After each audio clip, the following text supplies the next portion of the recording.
तू कहाँ होगा, मैं आऊँगा जहाँ यीशु होगा, मैं आऊँगा जहाँ यीशु होगा। हालेलुया, बोलो यीशु मसीह की। आइए अपने अपने स्थान पर बैठ जाओ। हालेलुया, बोलो खुदावन प्रभु यीशु मसीह की, बोलो खुदावन प्रभु यीशु मसीह की। पहले स्लाइड में आ जाएं, क्योंकि प्रचार आज मैं ही करने वाला हूं, तो आप चाहते हैं तो मेरा स्वागत कर सकते हैं।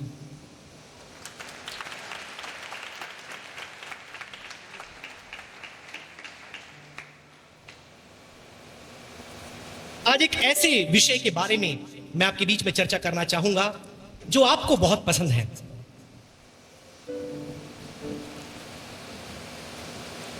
हाँ, ठीक ठीक ठीक। आशीष, आपको दिख रहा है पीछे? Is it visible? शालो दिख रहा है ना? हाँ, ठीक। एक ऐसा टॉपिक, एक ऐसा विषय जो आज के संसार में, आज की दुनिया में एक बहुत ही प्रचलित जॉनरा है, शैली है। चाहे फिल्म इंडस्ट्री की बात करें या पॉपुलर कल्चर की बात करें, यह सबको बेहद पसंद है।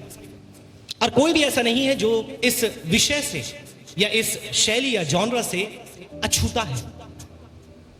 या हो सकता है आप उसके भाग भी हों, आप उनमें से एक हो जो कथाएं या गाथाएं लिखते हो, बनाते हो या बनाए हो या बनाने की तैयारी में हो, क्योंकि वो जवान भी हैं, छोटे बच्चे भी हैं। आजकल कॉलेज में और स्कूल्स में तो ऐसा पीयर प्रेशर बन रहा है कि यदि आपकी प्रेम कथा नहीं है तो आपको ग्रुप से अलग कर दिया जाता है, दल से अलग कर दिया जाता है। अरे भाई, अब तक बड़ा नहीं हुआ, अब तक बड़ी नहीं हुई, तो 14 फरवरी को क्या करते हो? हाँ, अकेले घर में हाँ बैठे रहते। पॉपुलर कल्चर में ये जो टॉपिक है, लव स्टोरी, बहुत ही प्रचलित है। और जैसे मैंने आपको कहा कि मैंने इस विषय को नहीं चुना, इस विषय ने मुझे चुना, जैसे मैं हमेशा कहता हूं। मैंने केवल एक किताब चुनी थी बाइबल की, लेकिन उस किताब का मुख्य सार विषय यदि आप देखें तो वो है प्रेम कथा। संसार में तो ऐसे बहुत सी प्रेम कथाएं हैं। 1942 से कल अपनी वाइफ से मैं बातें कर रहा था। कई बार जब वो काफी दिनों के बाद आती है तो कई बार हम बहुत देर तक बातें करते हैं, बहुत लेट। कल भी लगभग 2:30-3 बज गए हमें बातें करते करते। कई विषयों के बारे में बातें कर रहे थे तो आंखें थोड़ी बड़ी बड़ी यदि आपको दिखे तो कुछ और मत सोचिएगा, थोड़ी निद्रा की कमी हो गई है, दोपहर में उसे रिफिल करना है। बातें कर रहे थे 1942 से लेकर के अब जो 50+ है उनको एकदम समझ आ गया होगा 1942 क्या होता है। और कुछ जवान लोग जो होंगे तो कई और टाइटल्स आपके जहन में आ रहे होंगे, या कुछ कपल्स आपके जहन में आ रहे होंगे, कुछ जोड़े जो आपने पॉपुलर कल्चर में सुना होगा वो आपको याद आ रहे होंगे। चाहे वो रोमियो जूलियट हो, हीर रांझा हो, या फिर और भी कोई आपके मोहल्ले में 1-2 लोगों के नाम हो। संसार में आप प्रेम या प्रेम गाथा, कथा बहुत सुन सकते, बहुत। कई बार उन प्रेम कथाओं को सुन करके बहुत हंसी भी आती है, कई बार उन प्रेम कथाओं को सुन करके बहुत दुख भी होता है। Because every story does not have happy ending. और कई बार मनुष्य का जो प्रेम होता है वो बहुत ही शर्तिया और वैकल्पिक होता है। It's a conditional love. हम तो बोलते हैं कि तुम्हारे लिए मैं सब कुछ कर दूंगा, चांद तारे तोड़ ले आऊंगा, कभी तुम्हें छोड़ूंगा नहीं, छोड़ूंगी नहीं, तुम्हारे साथ ही रहूंगी। और पता चलता है जब शादी का कार्ड आता है तो मालूम चलता है उसकी तो शादी होने वाली है, और किसका नाम है? किसी और के साथ। लेकिन प्रॉमिसेस, स्टेटमेंट्स और प्रतिज्ञाएं बड़ी बड़ी उसमें होती, या बोले हाँकना है ना, ये जो वर्ड है, बड़ी बड़ी बातें हम करते हैं क्योंकि उसमें हमारा निहित स्वार्थ होता है। बच्चे मम्मी डैडी से प्रेम करते, मम्मी डैडी बच्चों से प्रेम करते हैं। और लव की बात हो रही है तो 2 सप्ताह पहले एक बहुत ही फनी इंसिडेंट हुआ। मैं प्रमोट नहीं कर रहा पिज्जा कल्चर, ठीक है, घर में बना रहे तो अच्छी बात है, लेकिन बाहर जाकर खाएं मैं कभी अनुमति देता नहीं अपने फैमिली में किसी को, और ना मैं आपको बोल रहा हूं। इसलिए बाहर ना जाए, इसलिए हमारे फैमिली में एक ट्रेडिशन है, महीने में एक बार पिज्जा जरूर बनता है। एक दिन बस, है ना, 2 बार नहीं, केवल एक बार। तो 2 सप्ताह पहले वो दिन था जब घर में पिज्जा डे था, और मेरी वाइफ बहुत अच्छा पिज्जा बनाती है। जो कोई खाए है वो बाहर का पिज्जा भूल गए हैं। बहुत ही जबरदस्त, हमारे बच्चे, हमारे परिवार सबको बहुत पसंद है जब वो बनाती है। और वो जंक नहीं होता कि घर में बनता है, पहली बात। दूसरी बात, उसमें बहुत से वेजिटेबल्स होते हैं, बहुत ही हेल्दी वो एक डिश होता है। तो 2 सप्ताह पहले दिन आया जब घर में पिज्जा तैयार किया जाए। बच्चे बहुत एक्साइटेड हो गए, आदि पूरे घर में दौड़ लगा रहा है क्योंकि बन रहा है। एक एक करके बनता है, कम से कम 10 से 15 मिनट का गैप होता है हर एक पिज्जा को आने में, क्योंकि पिज्जा बनेगा, 4 कटेगा, सब में बटेगा, एक तो एक को नहीं मिलेगा। तो ऐसे करके कई उसमें सेशंस होते हैं पिज्जा के। तो बहुत एक्साइटेड, बच्चे बहुत खुश हैं, बहुत आनंदित हैं। और वाइफ बनाई और काट के एकदम लेकर के आई, और जैसा वो उसको दिखा प्लेट में, वो ट्रायंगल शेप है ना, यम्मी जूसी आदि देखा, बिना कुछ बोले, वो कभी पहले से नहीं बोलता और कोई बच्चे नहीं बोलते। जैसे ही मम्मा को देखा हाथ में पिज्जा लेकर के आई है, उसके मुंह से निकला, मम्मा आई लव यू। मम्मा मैं आपसे प्यार करता हूं। मैं क्या बताना चाह रहा हूं कि हमारा जो प्रेम होता है, वो तो खैर बच्चे का मतलब भावनाएं थी उसकी, लेकिन हम सबका कई बार जब हम किसी से प्रेम करते हैं, अपने प्रेम को दिखाते हैं या कहते हैं कि मैं तुमसे प्रेम करता हूं या करती हूं, हमारा उसमें निहित स्वार्थ होता है। कई बार कुछ चीजें हमको उनसे मिल रही होती है, कई बार एक साथ उनका हमारे संग होता है। यहां तक कि सबसे जो एक श्रेष्ठ प्रेम इस दुनिया में, या सबसे एक निष्कलंक, निष्पाप, एक बेहतरीन जो प्रेम मां का कहा जाता है। लेकिन बाइबल में भी कहा गया है, वो दूध पिलाने वाली मां अपने बच्चे को छोड़ सकती है, मतलब प्रेम को भूल सकती है। मतलब उसका प्रेम भी क्या है, कई मायनों में शर्तिया प्रेम है, कंडीशनल लव है। पैदा किया है तो पालना तो है ही, और बुढ़ापे की लाठी भी तो चाहिए अंत में। अब कुछ लोग जो अलग प्लानिंग कर रहे हैं, जब बुढ़ापे की लाठी मैंने बोला तो प्लान चेंज कर देंगे।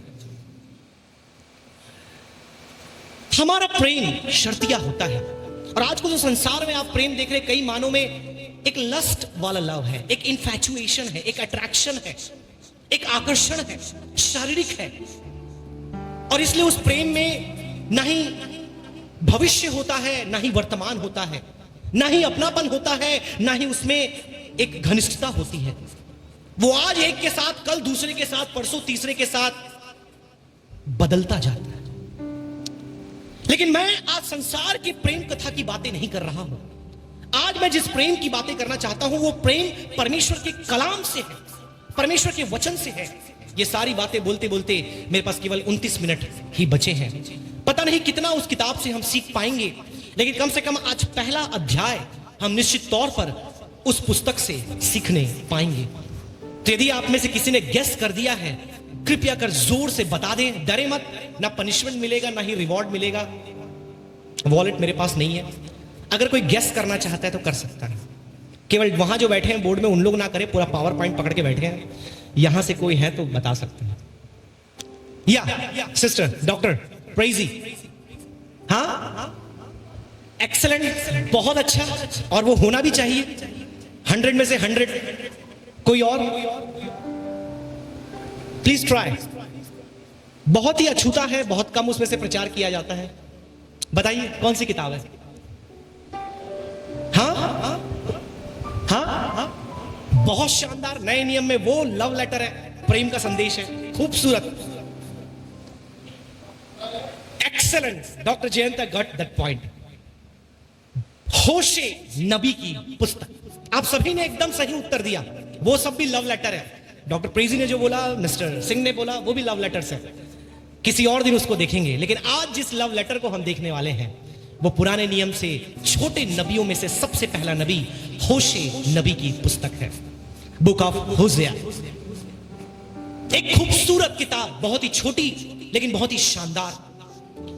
परमेश्वर अपने दास होशे को बुलाता है और उसे कुछ ऐसी बातें करने के लिए कहता है जिसे सुन करके यदि आप पहली बार सुन रहे हैं तो आप आश्चर्यचकित हो जाएंगे। आप बाइबल में ऐसी कोई घटना अपनी जिंदगी में कभी नहीं पढ़े होंगे, और जो पढ़ चुके हैं आपके लिए दोहराया जाना होगा। 3 बातें उस पहले अध्याय से मैं आपके बीच में रखना चाहूंगा। जैसे मैंने आपको बताया, हमारा जो विषय है आज का वो है होशे और गोमेर की प्रेम कथा। लेकिन ये जो प्रेम कथा है ये कोई मामूली इस संसार की प्रेम कथाओं के समान नहीं है। ये एक ऐसी प्रेम कथा है जो दैवीय प्रेम कथा है, जो परमेश्वर के कहने पर किया जा रहा है। होशे की इच्छा के अनुसार नहीं, गोमेर की इच्छा के अनुसार नहीं, लेकिन परमेश्वर की इच्छा के अनुसार। और यह प्रेम इसलिए नहीं किया जा रहा क्योंकि होशे को प्रेम करना या गोमेर को प्रेम करना है, उन दोनों के कारण यह प्रेम नहीं किया जा रहा।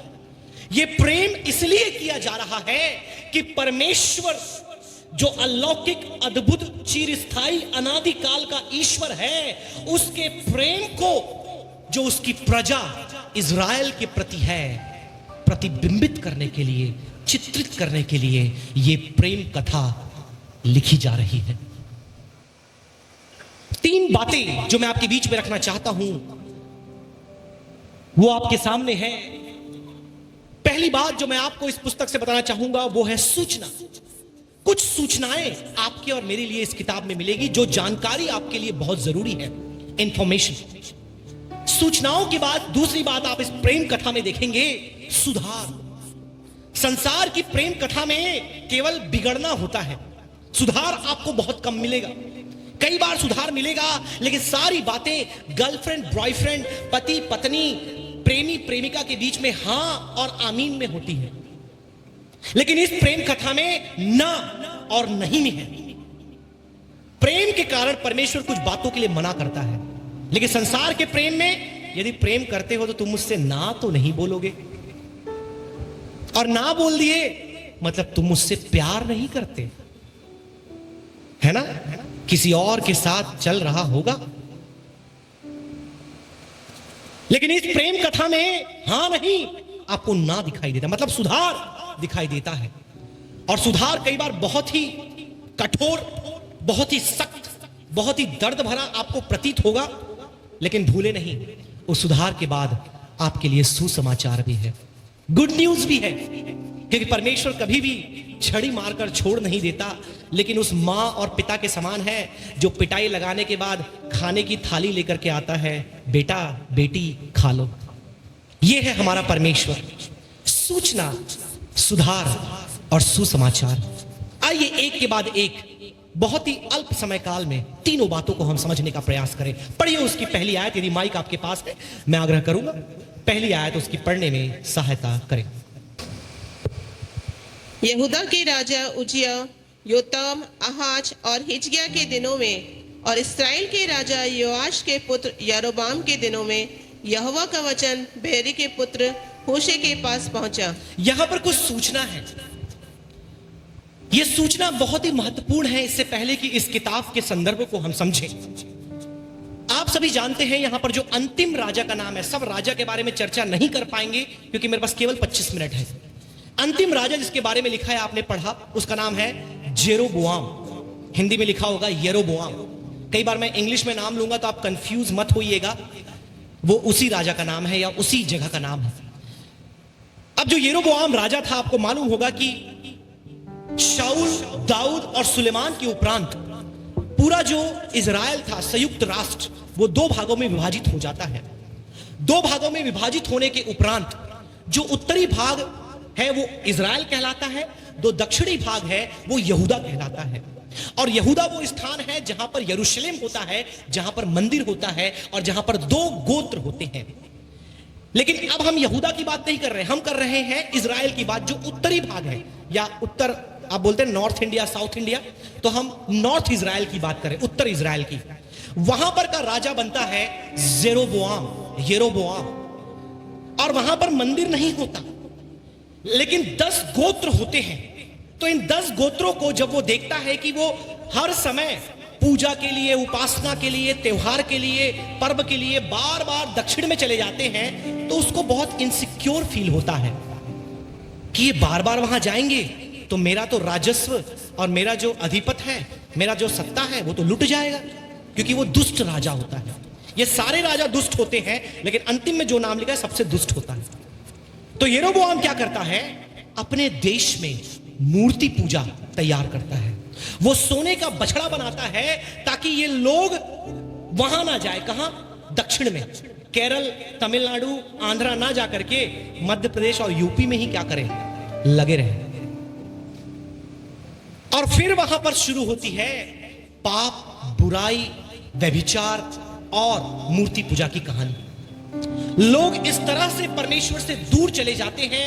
और यदि आपका समय है तो आप दूसरे राजा, पहले राजा के अध्यायों को पढ़िएगा, किस रीति से वहां पर बुराई और पाप इन राजाओं के द्वारा पूरे के पूरे देश में, नगर में व्यापक रीति से फैलाया जाता है। आपको पढ़ करके आश्चर्य होगा। ऐसे संदर्भ में परमेश्वर अपने नबियों को बुलाता है। और आपको यह बात सुनकर भी आश्चर्य होगा, छोटे नबियों में सबसे पहले नाम तो होशे का है, लेकिन यह उत्तर इज़राइल का सबसे अंतिम भविष्यवक्ता है, सबसे अंतिम। इसके बाद इज़राइल का चैप्टर क्लोज। सन 750 में, जो ईसा पूर्व मतलब प्रभु यीशु मसीह के आने से 750 साल पहले परमेश्वर होशे नबी को बुलाता है और बुला करके उसे भविष्यवक्ता होने के लिए नियुक्त करता है। और लगभग 25 साल तक होशे नबी वहां पर सेवकाई करता है। इस दौरान लगभग 7 राजा उस उत्तर इज़राइल में प्रभुता करते हैं और अंतिम राजा होता है, आप देख सकते हैं, जिनके बारे में जिक्र किया गया है।